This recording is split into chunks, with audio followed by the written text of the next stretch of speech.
संविधान विफल नहीं रहा है, बल्कि देश पर राज करने वाले लोगों व पार्टियों ने ही देश के संविधान को फेल करने का काम किया है।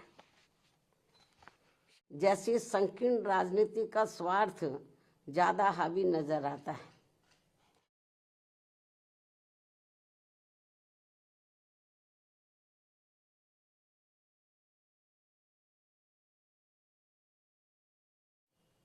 जैसा कि ये विदित है कि अपने देश के महान व्यक्तित्व व विद्वान परम पूज्य बाबा साहब डॉक्टर भीमराव अंबेडकर द्वारा निर्मित भारतीय संविधान की 75 वर्षों की गौरव यात्रा पर इस वर्ष भी संसद में काफ़ी गर्म चर्चा चल रही है और इस चर्चा का महत्व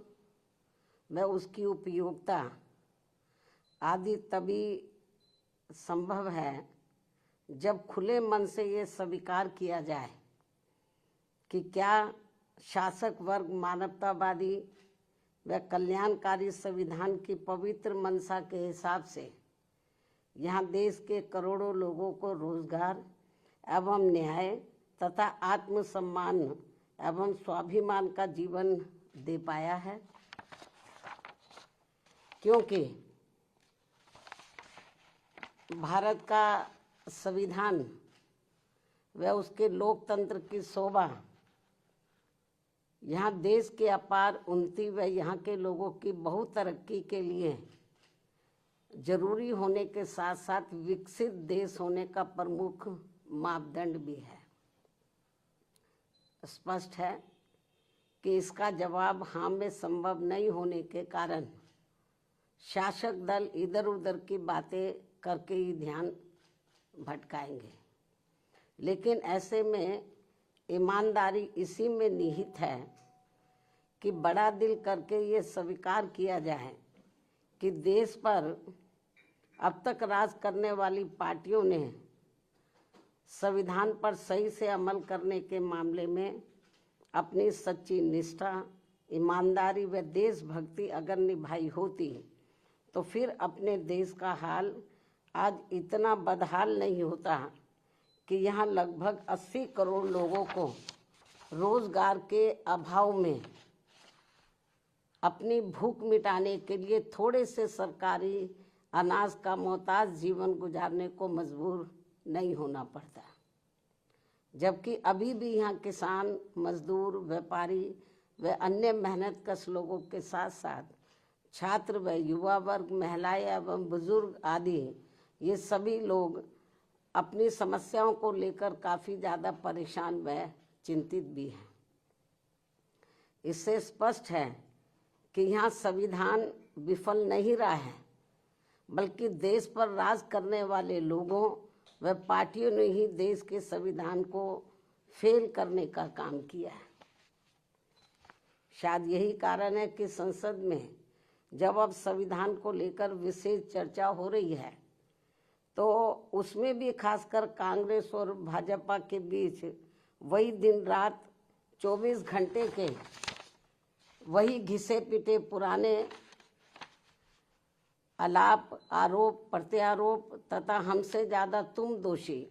जैसी संकीर्ण राजनीति का स्वार्थ ज़्यादा हावी नजर आता है,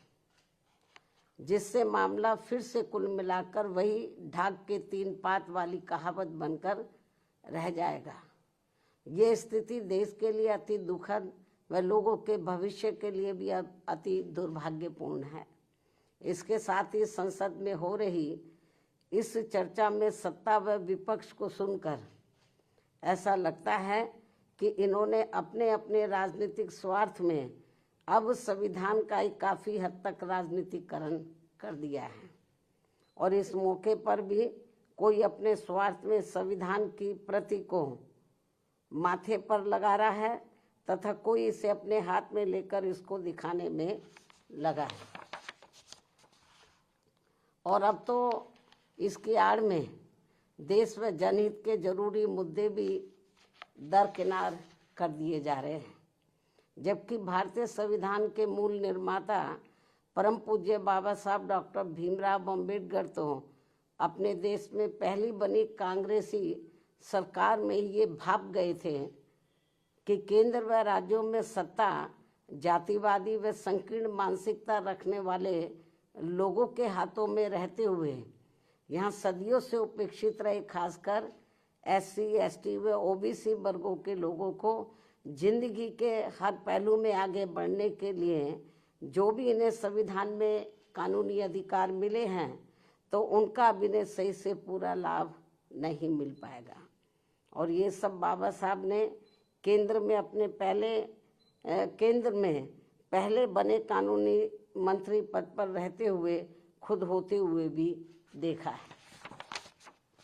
जिससे दुखी व चिंतित होकर फिर इन्होंने यानी कि बाबा साहब डॉक्टर भीमराव अम्बेडकर ने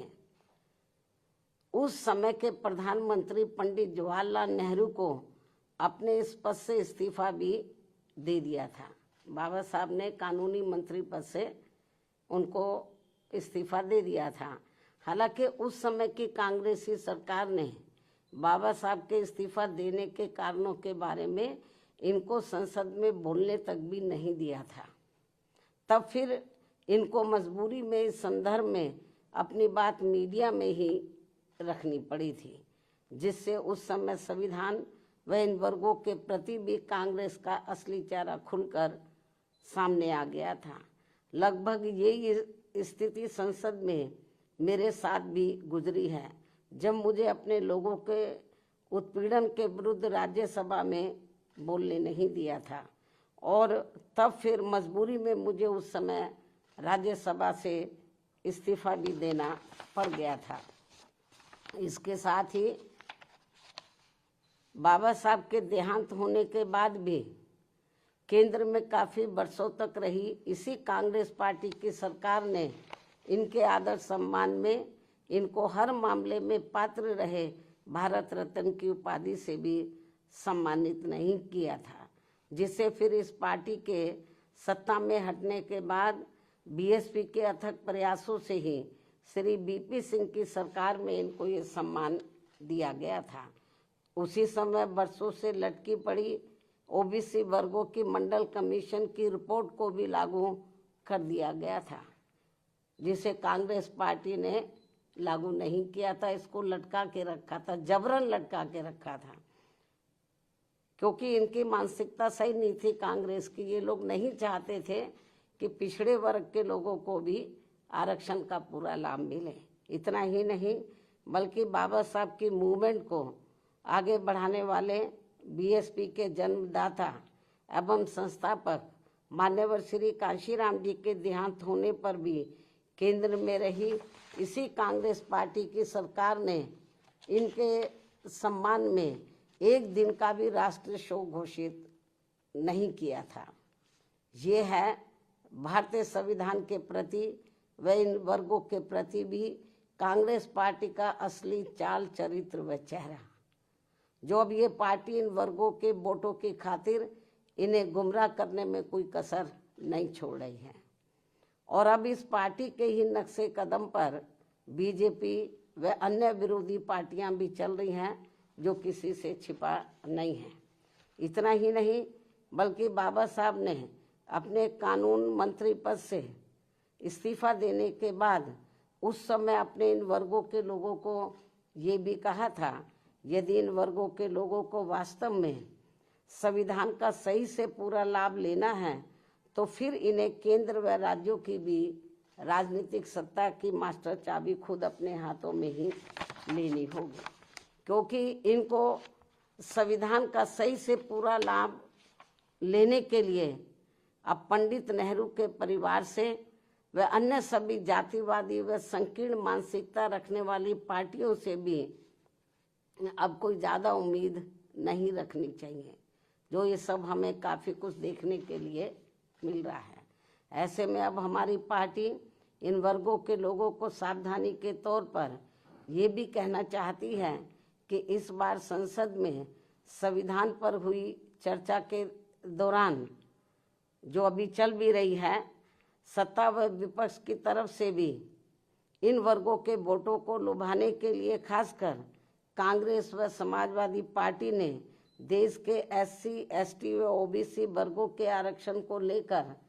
काफी कुछ हवाई बातें कही हैं, जिसमें रत्ती भर भी सच्चाई नहीं है। और यदि इस मुद्दे पर ये दोनों पार्टियां अर्थात कांग्रेस व समाजवादी पार्टी यानी कि ये दोनों पार्टियां संसद में चुप्पी रहती तो ज्यादा उचित होता। इस मामले में इनकी पोल तो नहीं खुलती या मुझे पोल खोलने के लिए मजबूर नहीं होना पड़ता,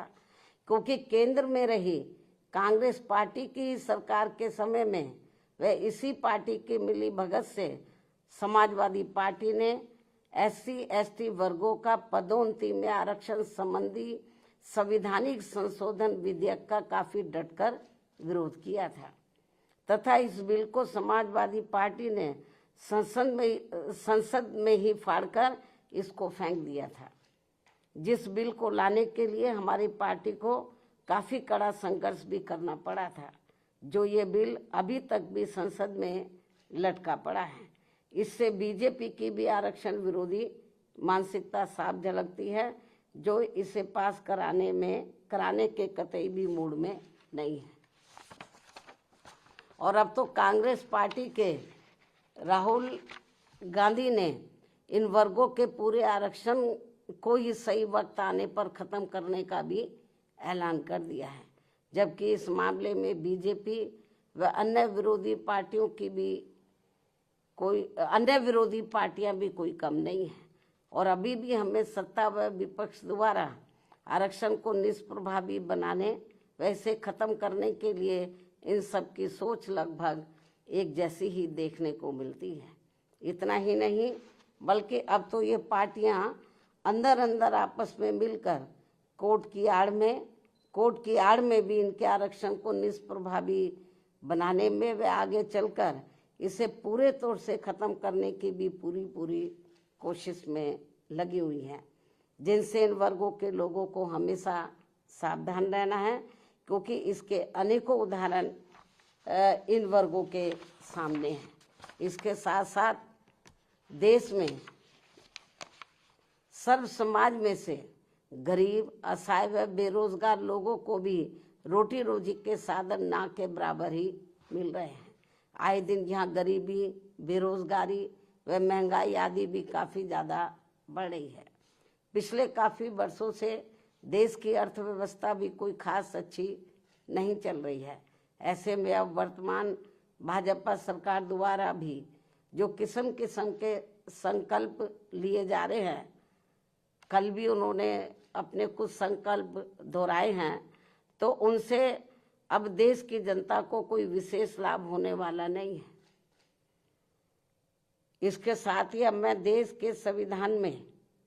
सत्ता व विपक्ष द्वारा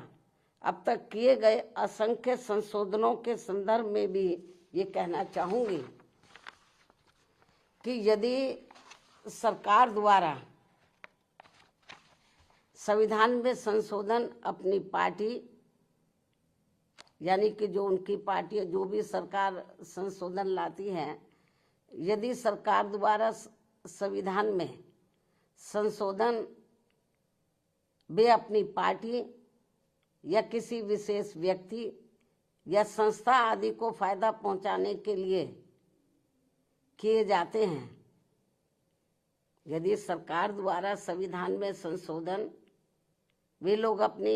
पार्टी या किसी विशेष व्यक्ति या संस्था आदि को फायदा पहुंचाने के लिए किए जाते हैं, तो उसका फिर हमारी पार्टी कभी भी समर्थन नहीं करेगी, अर्थात उसका डटकर विरोध करेगी। और यदि इसके विपरीत संविधान में संशोधन देश में आम जनहित में किए जाते हैं, देश में आम जनहित में किए जाते हैं, तो तभी फिर हमारी पार्टी उनका पूरे तय दिल से समर्थन करेगी। हालांकि इस मामले में कांग्रेस व बीजेपी के नेतृत्व में अनेकों बार बनी केंद्र की सरकार में खासकर SC, ST व OBC वर्गों के हितों की जो इनकी उपेक्षा की गई है, जिसके अनेकों उदाहरण हमारे सामने हैं, ये अति दुख की बात है। इसमें इनकी इन वर्गों के प्रति हीन व जातिवादी मानसिकता भी साफ झलकती है, जो अब ये आगे नहीं होना चाहिए। और इनके ऐसे जो भी मामले अभी तक भी लटके पड़े हैं, उन्हें जल्दी संसद में लाकर पास भी कराना चाहिए। इसके साथ ही इन वर्गों के आरक्षण को निष्प्रभावी बनाने के लिए जो आए दिन आरक्षण के साथ छेड़छाड़ की जा रही है, तो उन पर भी रोक लगाने के लिए इसे संविधान की 9वीं अनुसूची में जरूर डालना चाहिए। संक्षेप में अब हमारी पार्टी का यही कहना है कि हर वर्ष संसद में संविधान पर चर्चा कराने के साथ साथ ये भी उचित होगा कि सत्ता व विपक्ष को देश व आम जनहित में तथा जाति व धर्म से भी ऊपर उठकर बाबा साहब द्वारा निर्मित किए गए अपने बेहतरीन संविधान पर, अपने देश के बेहतरीन संविधान पर अपनी पूरी ईमानदारी व निष्ठा से अमल करना चाहिए तथा इसकी आड़ में इन्हें अपनी राजनीतिक रोटी नहीं सेकनी चाहिए। इस खास सलाह के साथ ही अब मैं अपनी बात यहीं समाप्त करूं, लेकिन इससे पहले हमारी पार्टी एक देश एक चुनाव को लेकर वर्तमान भाजपा सरकार द्वारा 1-2 दिनों में लाए जाने वाले इस विधेयक का भी स्वागत करेगी। वैसे भी हमारी पार्टी गरीब व मजलूमों की ही पार्टी है और हमारी इस पार्टी के संगठन व चुनाव आदि भी इन्हीं के ही बलबूते पर चलाए जाते हैं व लड़े जाते हैं। जो गरीब मजलूम लोग हैं तो उन्हीं की आर्थिक मदद से, उनके तन मन धन से, उनकी मदद से ही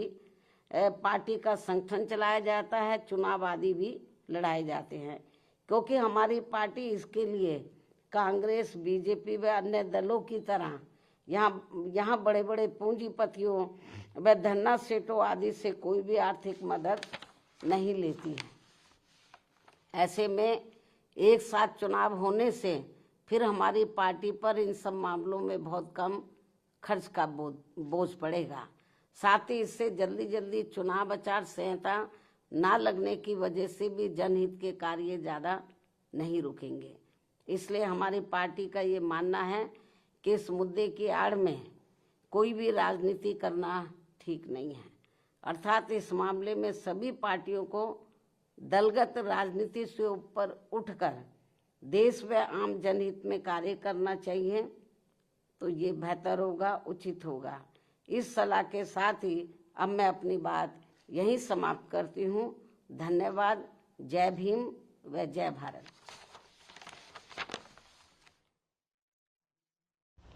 साथियों, जैसा कि आपको पता है, बी मिशन टीवी हमेशा ग्राउंड जीरो की रिपोर्ट आपके बीच रखता है। अगर आपको हमारा काम पसंद आता है तो बी मिशन टीवी को आर्थिक मदद करें, जिससे कि हम यूं ही निरंतर ग्राउंड लेवल पर काम करते रहें। स्क्रीन पर दिख रहे QR कोड को स्कैन करें और अपने दान की राशि बी मिशन टीवी के खाते में भेजें। QR कोड के अलावा आप हमारी UPI ID bmissiontv@ybl पर भी मदद भेज सकते हैं। जय भीम।